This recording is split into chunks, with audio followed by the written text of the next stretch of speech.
Kia are doing very well in the Australian market. I don't mean the occasional flurry led by marketing dollars. I mean product-driven growth over 4, 5 or more years. Yet they have a bit of an image of being a small car company. We're selling both bargain price but value for money and good quality. But can they do as well with bigger cars? We're here for the launch of the 4th generation of their Sorento, the large SUV.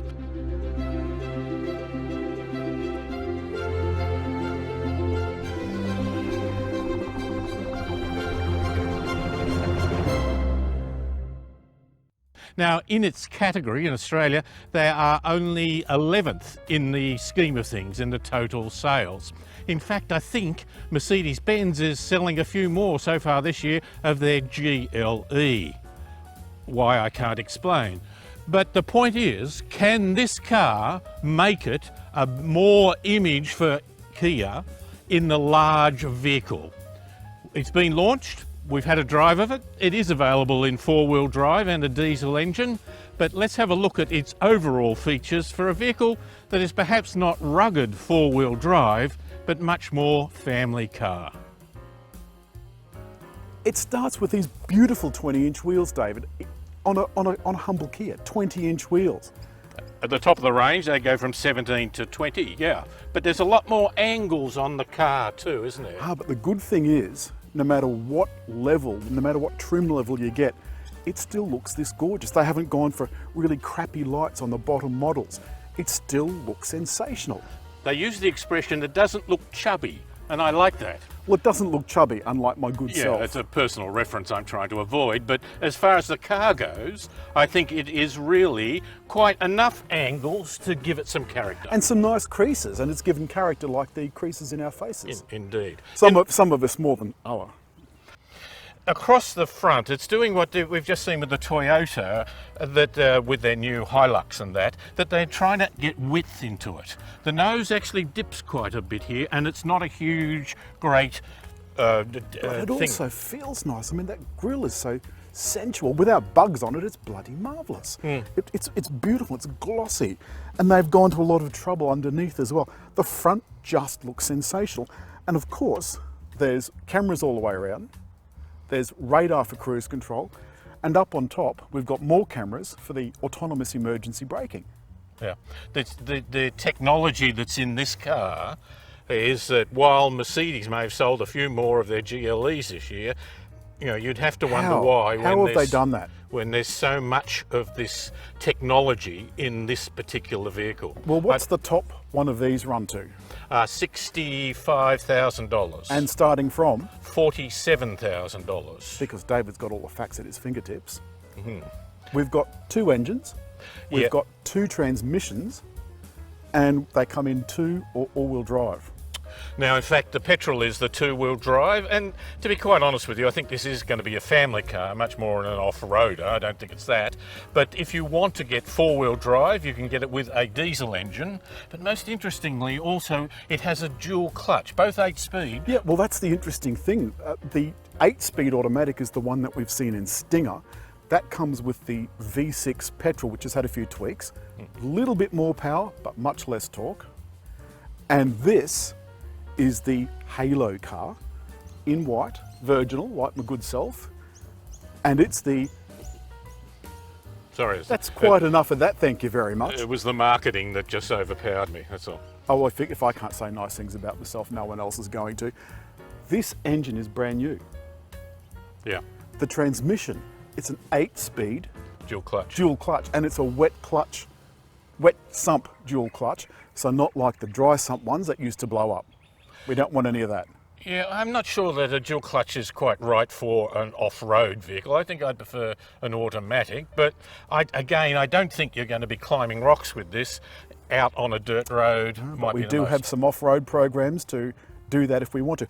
And with the tow bar that comes with these cars, or that you can get fitted to these cars, it can carry 2 tons, 2,000 kilos with a downward ball weight of... It's doubled, hasn't it? It's 200 kilos. So you can put 200 kilos of weight on your ball. Which is more than you might expect. Well, I don't like to have any weight on my ball personally. The diesel has 440 newton meters, whereas the petrol has 332 newton meters. And how many kilowatts? It's 100. Well, 148 for the petrol and 200 for the the other way The around. other way around. 148 for the diesel and 200 for the petrol. So We could take this show on the road, I reckon. So let's go for a quick walk around the car and we'll point out a couple of the things. In profile, I think this car looks great, except for, I don't mind this, that's fine. Some of our friends don't like it.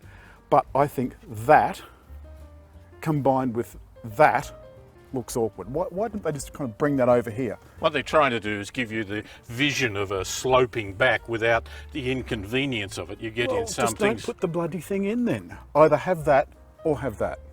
But apart from it, I think we can forgive them that one little foible, because I think this looks stunning. And if the front looks stunning, the bum looks beautiful. Come and have a look at the bum. Have a look at this. Look at this. Isn't that stunning? Quite different from the usual across, often trying to give width. That's almost got a little bit of Mustang about it. It does, but there's a bit of chunkiness. This is a little bit Range Rover. You know what this is? This is a budget Range Rover. That's what this is. Okay. This is you could get 3 of these for one Range Rover, probably 4. Yeah. Range Rover would be more competent off-road, but as I say, I don't think that's where we're going to be using this. And it's easy to undo the back. I can cut that bit out. Okay. It has, of course, an electric tailgate. They've got... Oh. It uses more room. Do you know, Alan, it's not bigger on the outside, but it has got 32% more space on the inside. Get away with you. 616 litres. Now, how can you get much bigger on the inside without it showing? I think that's really clever. Well, not only that, but this is a centimetre higher. And so it's a centimetre bigger all round, but they've got 35 millimetres more, where it counts, inside in the wheelbase. So that means that the seats all have more space.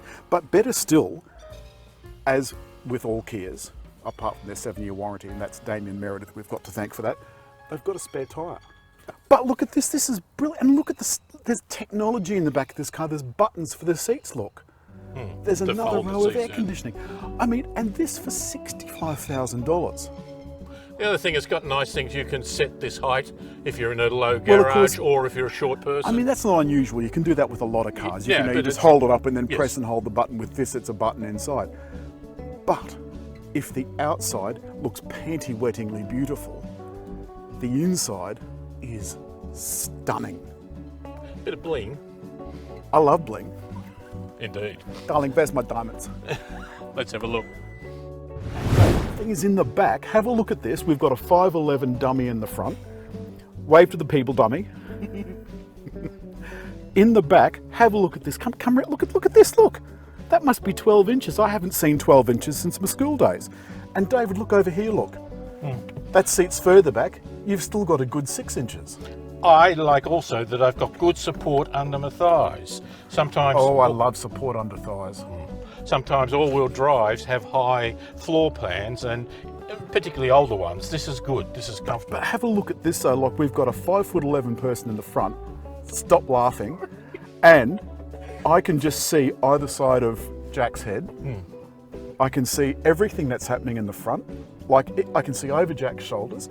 I can see the screen. I can see the air conditioning. This is amazing. And because we're sitting nice and high. We've got a very large screen here, which goes all the way back, which is fine. But that doesn't give you much more. Do you mean headroom. sunroof? Sunroof is the word I'm after. Yeah, sunroof.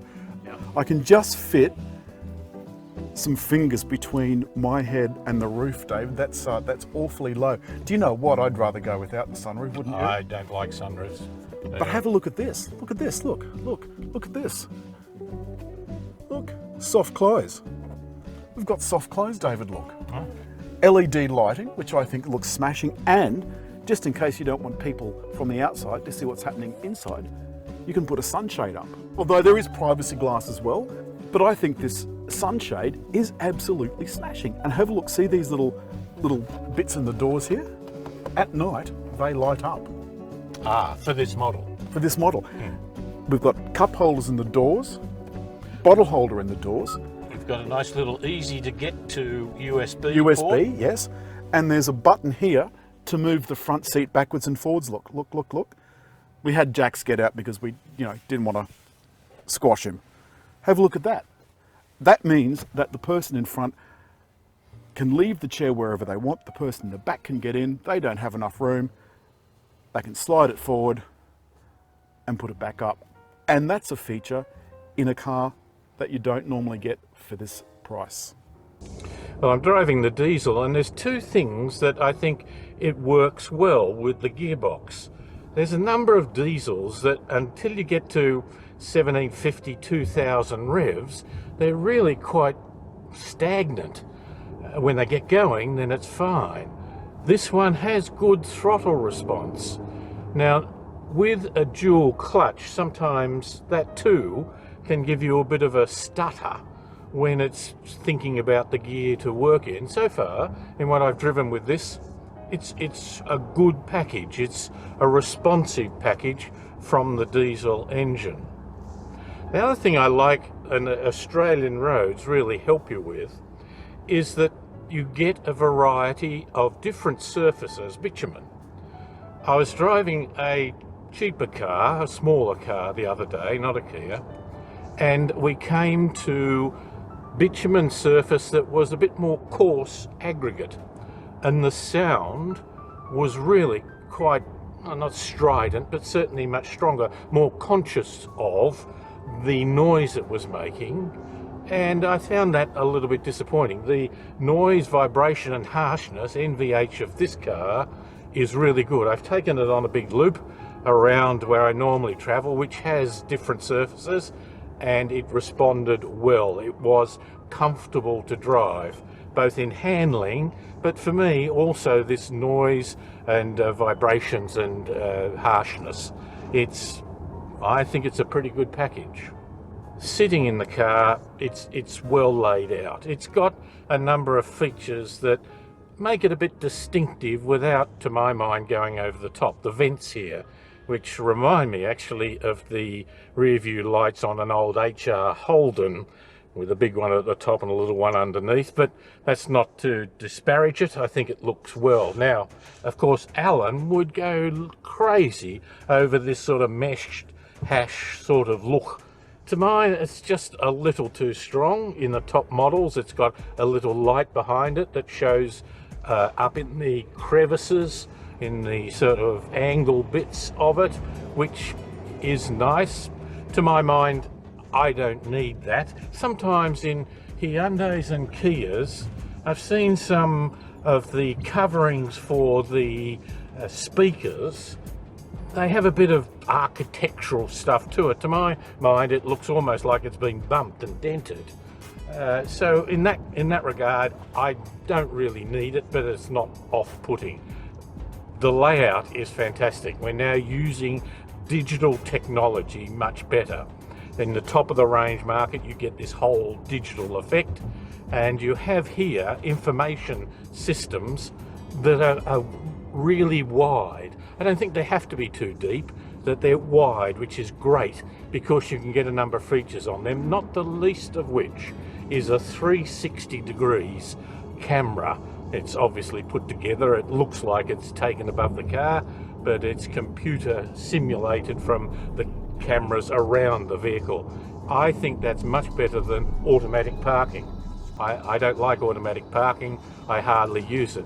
Although the top of the range, this one, allows you to automatically park it while you're out of the car. Very clever. So overall, I think that it uses its technology well, it's very clear, and it is easy to use. It's not only clever in what it does, but it's functional. That's it, David. What do you think? I think it's a very, very competent value for money. I'm not saying cheap by any means, but value for money car. $65,000 for this, I think that is a bunch of value. When I say cheap, I meant low. You don't mean quality. like me, cheap. Yeah. You mean like you, cheap. Very I don't expensive. mean tacky or anything like that. I don't know what you're saying. I think considering the price of this car. It drives beautifully, that transmission is sensational, and I think Graham has done a brilliant job. Now remember, this suspension is fixed. This is not variable suspension. He's done all of that just with ZF Sachs shock absorbers, or dampers as they like to call them. I think this is brilliant, brilliant value. If we were still rating it, I'd give it a really good rating, but I can't be asked doing ratings anymore. So, it's good night from me. And it's good night from him. As always, if you've liked the film, please leave a comment. Hit like, and hold on a sec. I'm just going to move that little circle over there to subscribe.